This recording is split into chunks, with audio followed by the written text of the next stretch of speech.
Voilà, encore une joie pour moi ce soir de pouvoir partager avec vous la pensée de Dieu, ce que j'ai reçu pour vous ce soir, cette pensée que le Seigneur veut nous apporter ce soir. Le thème de ma pensée, de ma courte pensée, est intitulé Il y a plus. Il y a plus. Je vais commencer par une courte anecdote. Un jour, il y a un enfant à peu près 5 6 ans qui n'avait pas de jouets chez eux à la maison. Il allait jouer avec un voisin qui était un enfant du voisin qui avait beaucoup de jouets parce que voilà, ses parents n'avaient pas de moyens et à chaque fois qu'il avait besoin de jouer avec des petites voitures, des petits véhicules, il allait voir chez le voisin et il jouait avec son copain. Et un jour, il était fatigué d'aller jouer avec son copain et il va voir son père, il va lui dire, mais papa, achète-moi aussi des petits véhicules, des petites voitures, comme ça je vais commencer à jouer à la maison, j'aurai pas le temps d'aller chez le voisin. Et tout de suite, son père, il n'a pas d'argent. Il va lui faire une promesse. Il va lui dire, mon petit, à Noël, je vais t'acheter une petite voiture pour toi, un jouet comme ça, tu n'iras pas chez le voisin. Et il va garder cette promesse et le temps va passer. Et à Noël, son père va exaucer à son vœu, son désir. Son père va enfin accomplir ce qu'il avait promis. Il va lui acheter un jouet, un cadeau. Et le petit, quand il va voir ses cartons, le jouet, il est encore bien emballé dans son carton. Et sur les cartons, il y a un dessin. Et le petit, pour lui, les jouets, c'est juste les dessins qui est sur les cartons. Et il va être content, il va prendre les cartons, il va commencer à jouer avec les cartons, mais il ne va pas profiter du jouet qui était dans les cartons. Et là, les gens vont lui dire, mais non, ça, c'est les cartons, c'est juste un emballage. Le jouet est dans les cartons. Et donc, le petit va ouvrir les cartons, il va enfin profiter de la promesse, il va profiter du jouet que son père l'avait promis. En fait, il y avait plus. Le petit s'est contenté juste de l'emballage du carton. Et quelqu'un l'a dit, mais il y a plus que ça. Il y a plus, il y a le véritable jouet qui est dans les cartons. Ouvre les cartons et là, tu vas obtenir les jouets. Voilà, c'est cette pensée qu'il y a dans mon cœur ce soir. Le Seigneur, un peu comme cette image que je viens de montrer, le Seigneur a plus pour nous. Amen. Le Seigneur veut qu'on profite de tout ce qu'il a mis en nous, de ce qu'il veut nous donner. Le Seigneur veut qu'on reçoive plus que ce qu'on a aujourd'hui. Certes, aujourd'hui, on a notre église, on passe des bons moments, on vit de belles temps, de belles réunions, de belles rencontres. Mais je pense qu'il y a encore plus. Je pense qu'il faut encore aller chercher ce que le Seigneur veut pour nous. Que ce soit d'une manière générale, dans l'ensemble, au niveau de l'Église, mais ça peut être aussi de manière individuelle. Peut-être que tu es frustré, tu viens à l'Église, tu parles en langue, tout est nickel. Mais je pense qu'il y a encore mieux. Il y a plus. Et le Seigneur veut et désire qu'on ait ce qu'il a besoin, ce qu'il a gardé pour nous, le plus qu'il a pour nous. Et pour cela, je vais vous inviter à... On va faire quelques lectures. On va rester dans les livres des Actes des Apôtres. On va faire des lectures en kangourou, c'est-à-dire on va lire quelques versets et puis on va sauter. On est dans Actes chapitre 16, à partir du verset 4 à 7. Je vais lire pour vous. En passant par les villes, il commandait aux frères d'observer les décisions des apôtres et des anciens de Jérusalem. Les églises s'est fortifiées dans la foi et augmentaient en nombre de jour en jour. Ayant été empêchés par le Saint-Esprit d'annoncer la parole dans l'Asie, ils traversèrent la Phrygie et les pays des Galaties.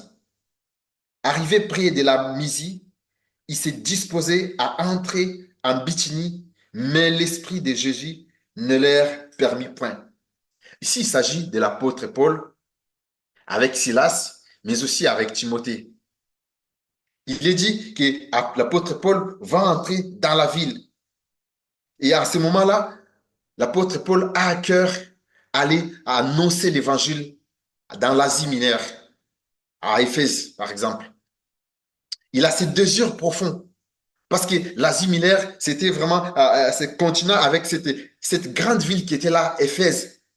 Et cette Éphèse, c'est vraiment une des grandes villes, une des principales villes de de l'Asie mineure. Une ville dynamique, une ville qui est dynamique et en même temps, il y a le peuple qui se meurt. En même temps, il y a les âmes qui sont là. Cette ville est caractérisée par une forme d'idolâtrie. Il y a ce qu'on appelle les temples d'Artémis. Les temples d'Artémis, il y avait comme un dieu, une déesse qui est là, cette idolâtre, cette idolâtrie, ou soit ce dieu, on veut dire, une déesse qui était là, un dieu de la fertilité, de l'accouchement et aussi des guérisons. Donc, il y avait toute forme d'idolâtrie à Éphèse. Et en même temps, c'est une ville maritime, une ville très dynamique. Et l'apôtre Paul, je pense qu'à ce moment, il avait ses désirs. Il voulait, avec ses amis, avec Silas, aller évangéliser, aller annoncer la bonne nouvelle à Éphèse, dans l'Asie mineure. Et quand il va être prêt pour entrer dans cette ville, la Bible dit, le Saint-Esprit l'empêche, ayant été empêché. Mais moi, j'essaie de réfléchir, je dis, mais attends, je suis dans la volonté de Dieu. L'apôtre Paul est dans la volonté de Dieu. Il veut accomplir la mission que Jésus a donnée à ses disciples. Jésus a dit dans Matthieu 28, 19, allez et faites de toutes les nations des disciples. Donc l'apôtre Paul voulait partir. Il voulait entrer à Éphèse, en Asie, pour évangéliser, mais il va être empêché par le Saint-Esprit. Et avant de poursuivre, j'aimerais essayer de trouver une application aussi par rapport à notre vie. Peut-être qu'on est là, un peu comme apôtre Paul, à ce moment-là où il va être empêché, il a ses désirs. Il désire, il veut, il souhaite, il aspire à aller pour annoncer la bonne nouvelle. C'est quelque chose de merveilleux, de formidable, mais il va être empêché. Peut-être que tu es là aussi, peut-être tu te sens comme si tu es empêché. Tu as reçu peut-être l'appel, la promesse de Dieu dans tel domaine. Tu as peut-être reçu la promesse de Dieu pour être baptisé dans le Saint-Esprit, par exemple. Tu as peut-être reçu l'appel de Dieu pour le servir dans tel ou tel domaine, à l'église, ou soit partir dans une mission, ou soit faire quelque chose. Tu sens que ça bouillonne dans ton cœur. Tu sens que vraiment, tu es conscient, tu es sûr que tu as quelque chose, mais tu sens que ça ne se fait pas, ça ne se réalise pas. Tu es comme empêché par le Saint-Esprit. Tu es comme empêché par le Seigneur. Le Seigneur est comme en train de te dire, attends d'abord, attends d'abord. Et pour l'apôtre Paul, comme on va voir pour la suite, on voit que ce n'était pas le temps de Dieu. Le fait que le Saint-Esprit va empêcher l'apôtre Paul d'aller en Asie mineure, ce n'était pas pour lui dire, n'y allez pas. Non, je pense que le Seigneur était en train de lui dire, ce n'est pas le temps qu'il faut. Il y a un temps pour tout. Ce n'était pas le time que Dieu avait voulu pour que Paul parte en Asie mineure. Et pour toi, peut-être ce soir, tu es peut-être frustré, tu as une forme de crispation parce que tu reçois quelque chose dans ta vie, mais tu ne peux pas réaliser cela. J'aimerais te dire, il y a un temps pour toute chose. La Bible nous parle de temps. Il y a un temps pour toute chose. Peut-être c'est pas le timing de Dieu. Le Seigneur te dit, attends, attends d'abord. On va voir la suite. Et au chapitre 18, de toujours Actes des Apôtres, chapitre 18, au verset 19 à 23, il est dit ceci. Ils arrivèrent à Éphèse, enfin. L'apôtre Paul et ses amis vont arriver à Éphèse. Ils arrivèrent à Éphèse et Paul, il laissa ses compagnons. Étant entré dans la synagogue, il s'entretint avec les Juifs, qui les prièrent de prolonger son séjour. Mais il n'y consentit point. Et il prit congé d'eux en disant, il faut absolument que je célèbre la fête prochaine à Jérusalem. Je reviendrai vers vous si Dieu le veut. Et ils partirent d'Éphèse. Je pense qu'on va se limiter là, au verset 21. Paul va quand même, il va obtenir cette opportunité. Il va arriver à Éphèse. Il va entrer à Éphèse. Jadis, il voulait aller à Éphèse, le Saint-Esprit l'a gardé, le Saint-Esprit l'a empêché. Et là, il va avoir cette opportunité d'aller à Éphèse. Mais arrivé à Éphèse, Paul ne va pas poursuivre son œuvre. Il ne va pas évangéliser. Il ne va pas annoncer l'évangile. Il va juste faire un passage et il va aller ailleurs. Et il va leur dire, mais si Dieu le veut, je reviendrai. Ici, ce n'est pas écrit comme ça, mais je pense que c'est une supposition. Je suppose cela par rapport au contexte, par rapport à la suite du contexte. Je pense que peut-être qu'il y a eu un doute, vu que, premièrement, le Saint-Esprit l'avait empêché. Et l'apôtre Paul va entrer à Éphèse. Il n'a pas reçu un go de Dieu. Dieu ne lui a pas dit d'entrer à Éphèse, mais il va entrer à Éphèse. Et là, il ne va pas commencer une mission. C'est comme s'il y a un doute, parce qu'il s'est dit, ah, le Saint-Esprit m'avait empêché. Le Seigneur m'en avait empêché. Maintenant, je suis à Éphèse. Est-ce qu'il faut que je fasse quelque chose? C'est comme s'il y a un doute qui a été là. Peut-être que pour toi aussi, puisque tu avais une promesse, tu avais quelque chose qui bouillonnait en toi, et tu arrives au moment de le faire, il y a des doutes. Il y a des doutes pourquoi? Parce que le temps est passé. Il y a des doutes parce que ça a tellement pris du temps. Tu commences à avoir comme des doutes. Tu te dis, mais est-ce que c'est encore dans la volonté de Dieu? Si, c'est dans la volonté de Dieu. C'est dans la volonté de Dieu. Tant que tu n'as pas péché, tant que le Seigneur ne t'en avait pas empêché, parce que tu avais fait, parce que tu avais commis un péché, ou soit tu avais fait, tu as été dans la désobéissance, c'est le plan de Dieu qui va se réaliser. L'apôtre Paul n'avait pas péché. Il n'avait pas désobéi à Dieu, mais seulement, ce n'était pas le temps de Dieu. Et l'avant-dernier verset, toujours au chapitre 18, au verset 24 jusqu'à 28, il est dit, un juif nommé Apollos, originaire d'Alexandrie, homme éloquent et versé dans les Écritures, vint à Éphèse.